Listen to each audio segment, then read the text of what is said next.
నిర్మించి విస్తరించి ఒక చారిత్రాత్మకమైన నగరంగా హైదరాబాద్ను తీర్చిదిద్దారు. మీరు ఏ ప్రాంతానికైనా వెళ్ళండి, అది ఓల్డ్ సిటీ అని మనం చర్చించుకుంటున్నాం, కానీ అది ఒరిజినల్ సిటీ. మీకు చార్మినార్ కానీ, ఏక్మినార్ కానీ, గుల్జారా హౌస్ కానీ, ఈ విధంగా ఫలక్నామా ప్యాలెస్ కానీ, ఇట్లా చెప్పుకుంటూ వెళ్తే ప్రతి ఏరియాలో కులీ కుతుబ్షాహి టూమ్స్ నుంచి తారామతి బారాదరి వరకు ఎక్కడ చూసినా ఒక చారిత్రాత్మకమైన కట్టడాలు ఉన్నాయి.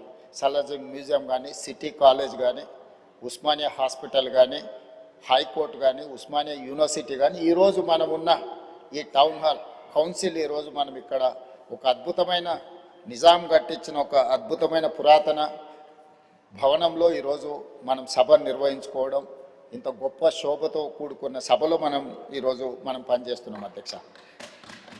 ఇట్లాంటి చరిత్ర కలిగిన ఒక అద్భుతమైన నగరం ఈరోజు మానవ తప్పిదాల వల్ల మనం కొన్ని సమస్యలను ఎదుర్కొంటున్నాం.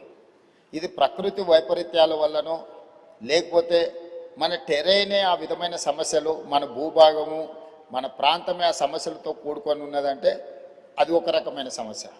కానీ ఈరోజు ప్రధానంగా మన నగరం ఎదుర్కొంటున్న ప్రధానమైన సమస్యల మానవ తప్పిదాల వల్ల వస్తున్న సమస్యలు.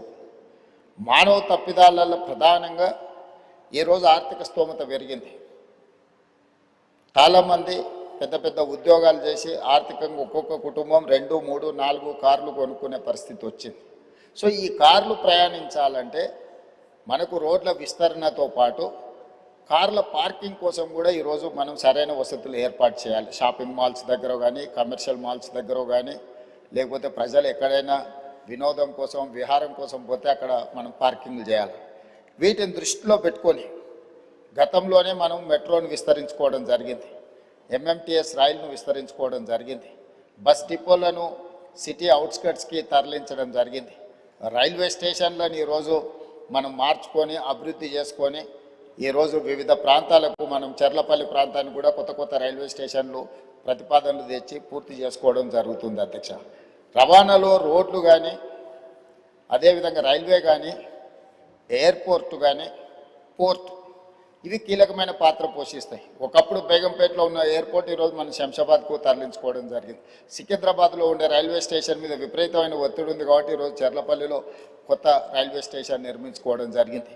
ఆనాడు ప్రజలకు సౌకర్యంగా ఉండడానికి కీర్తిశేషులు జైపాల్ రెడ్డి గారు పట్టణాభివృద్ధి శాఖ మంత్రిగా ఉన్నప్పుడు, డాక్టర్ వైఎస్ రాజశేఖర రెడ్డి గారు ఆంధ్రప్రదేశ్ ముఖ్యమంత్రిగా ఉన్నప్పుడు మనం మెట్రోను తెచ్చుకోవడం జరిగింది. జైపాల్ రెడ్డి గారు అన్నాడు వైబుల్ గ్యాప్ ఫండ్ ప్రాజెక్టు నిర్మించడానికి అవసరమైన నిధులు సరిపోతలేదు అనుకున్నప్పుడు కేంద్ర ప్రభుత్వం నుంచే వైబుల్ గ్యాప్ ఫండ్ ఇచ్చి ఈరోజు మెట్రోను మనం నిర్మించుకున్నాం. ఆనాడు మనం మెట్రో నిర్మించుకున్నప్పుడు దేశంలో 2వ స్థానంలో ఉంటాం అధ్యక్ష. మొదటి స్థానం ఢిల్లీ ఉంటే 2వ స్థానం హైదరాబాద్ నగరం ఉండే. ఈరోజు 10-12 సంవత్సరాల నిర్లక్ష్యం వల్ల దేశంలో 9వ స్థానానికి మెట్రోలో మనం పడిపోవడం జరిగింది అధ్యక్ష. అందుకే ఈరోజు వీటన్నిటిని దృష్టిలో పెట్టుకొని మనం ఒక కార్యాచరణను తీసుకున్నాం, తెలంగాణ రైజింగ్ 2047. ఇందులో 3 జోన్లుగా మనం విభజించుకోవడం జరిగింది. Cure, pure, rare. క్యూర్ అంటే outer ring road inside 2073 square కిలోమీటర్లు, 1,34,00,000 జనాభా ఉన్నారు అధ్యక్ష. ఈ ప్రాంతం ఈరోజు కాలుష్యంతో కూడుకున్న పరిశ్రమలు ఉన్నాయి, రెడ్ కేటగిరీ ఇండస్ట్రీస్ ఉన్నాయి, ఆరెంజ్ కేటగిరీ ఇండస్ట్రీస్ ఉన్నాయి, సర్వీస్ సెక్టర్స్ ఉన్నాయి, చిన్న చిన్న వ్యాపారాలు ఉన్నాయి, అదేవిధంగా కూరగాయల కేంద్రాలు ఉన్నాయి, మార్కెట్స్ ఉన్నాయి, బేగం బజార్ లాంటి ప్రాంతాలు ఉన్నాయి, కొత్తపేట ఫ్రూట్ మార్కెట్. ఇట్లా విపరీతమైన రద్దీ ఉండి ట్రాఫిక్ను నియంత్రించలేనంత పరిస్థితి ఈరోజు మనకు ఎదుర్కొంటున్నాం అధ్యక్ష.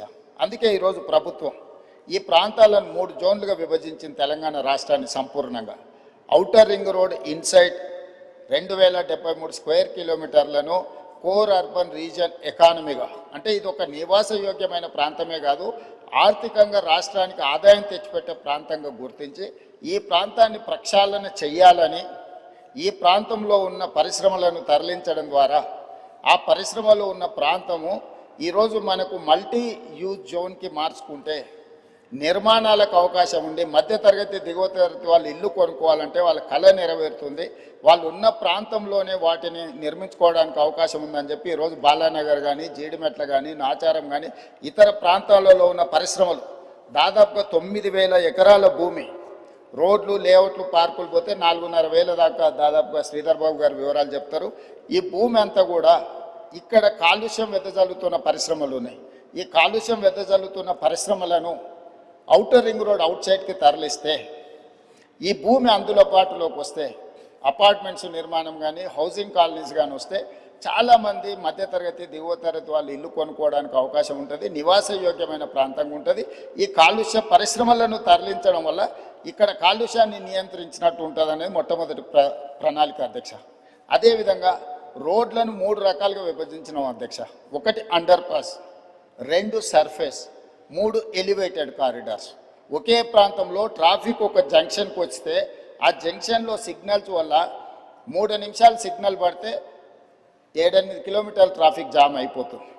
అందుకోసమని ఈ ట్రాఫిక్ నుంచి నిరంతరం ప్రయాణం జరిగేటట్టే ఉండాలి. కొత్త స్లోగా పోయినా కూడా ఆగకుండా పోవాలనే దాంతో అండర్ పాస్లు, సర్ఫేస్ రోడ్ లెవెల్లో, ఎలివేటెడ్ కారిడార్స్ 3 రకాలుగా విభజించి ఈరోజు మనం ప్రణాళికలు తీసుకున్నాం. దానికి సంబంధించి రాతపూర్వకంగా 29 ప్రాంతాలలో జరుగుతున్న పనులను ఈరోజు మీ ముందర పెట్టడం జరిగింది అధ్యక్ష. అదేవిధంగా ఈరోజు అత్యధిక జనాభా ప్రయాణం చేసే మెట్రోను ఈరోజు విస్తరించాలనుకున్నాం.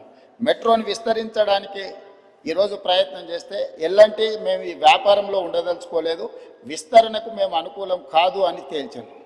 కేంద్ర ప్రభుత్వం ఏం నిబంధన పెట్టిందంటే మీరు విస్తరణకు ఎల్లంటి అయినా ముందుకు రావాలి, లేదు అంటే ఆ ఎల్లంటి సంస్థను రాష్ట్ర ప్రభుత్వం అయినా స్వాధీనం చేసుకోవాలి.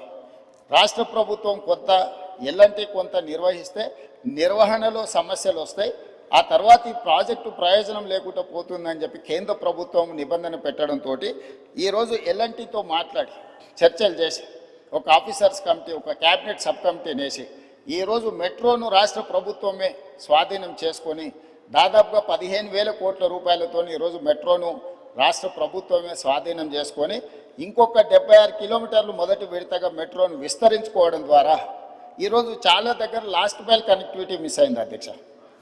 తమరు వచ్చే రూట్లోనే ఎల్బీ నగర్ వరకు మెట్రో ఆగిపోయింది.